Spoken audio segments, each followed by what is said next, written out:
Shalom and welcome to 2 Minutes of Torah. This year is entitled Choose Pain. In the previous year on Haggah, the Malach's message to her was clear. Haggah, go back to Sarah. Go back to the house of Avram. It's painful there. You're at odds with Sarah right now. It's difficult, it's challenging. Nevertheless, the spirituality of the Kedusha is so great, it's worth it to go through the pain. What a message for all of us.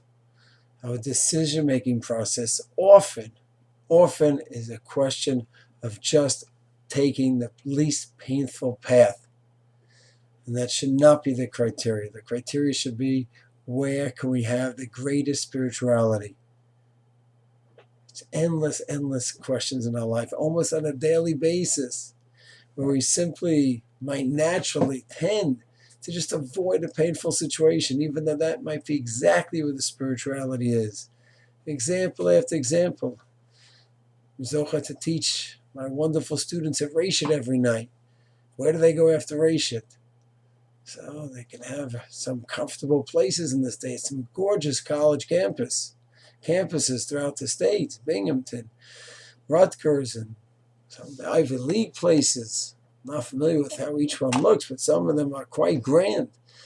And YU in Manhattan is not as grand. They put a lot of money in to make it look as nice as possibly can, but so is in Manhattan. It's loud there. So once again, what are you looking for? Is greater spirituality or more pleasant? So there may be some pleasantry, some scenes, beauty, nature, in some of the Ivy League and the out-of-town colleges and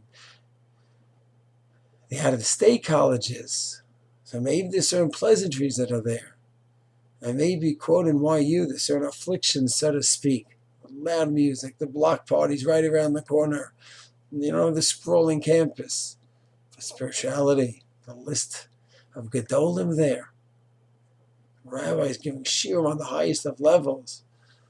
A person chooses landers, Shah Yashuv, whatever the case may be when one returns to the States. You can have some fancy place, or you can have some simple place. But the criteria is not what's more pleasant, is where is there more spirituality. And these questions hit upon us day and night. A neighbor, you hear some screaming in the neighbor, shalom bayis issues. It's a lot more pleasant to not get involved. Just leave it be. They'll have to work it out. And that's the less afflicted place. Just leave it. Their afflictions, leave it to them. Or there's another Jew in trouble. Let me see what I could do. Maybe I can ask if I can help out in any way. That's an uncomfortable question, uncomfortable place to be. But what kind of spirituality that could lead to? Helping another couple out. People and whole family that are in distress, I might be able to help them out. Yes, it may be uncomfortable. Talking husband and wife, some unpleasant issues. And to bring it up, it just isn't going to be so smooth. But that's the way to get to clarity. That's the way to work out shalom bayis. The message of Hagar that she received from the Malach. V't'ani tachet gverteach. Choose the road of affliction because that's where the greatest spirituality is. That's a message for all of us. May we always be able to make clear decisions. And decisions not based on pleasantries, but based on a much more grand, beautiful, and spiritual picture. Shalom.